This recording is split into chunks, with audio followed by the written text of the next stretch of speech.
ఆలయ నిర్మాణం మరియు విగ్రహ ప్రతిష్ఠ దివకర ముని అనే ఒక ఋషి ఆధ్వర్యంలో జరిగినట్టుగా తెలుస్తుంది.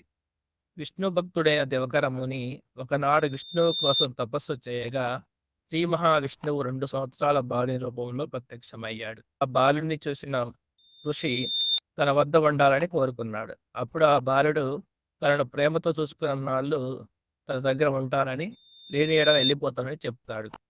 దివకర ముని ఆ బాలుడిని ఎంతో ఓర్పుగా, వాత్సల్యంతో చూసుకుంటాడు. కానీ ఒకనాడు పూజ సమయంలో ఆ బాలుడు సాలగ్రామాన్ని తన నోట్లో పెట్టుకొని పరిగెత్తుతాడు. అది చూసిన దినకర ముని ఆ బాలుడిపై కోపాన్ని వ్యక్తం చేస్తాడు.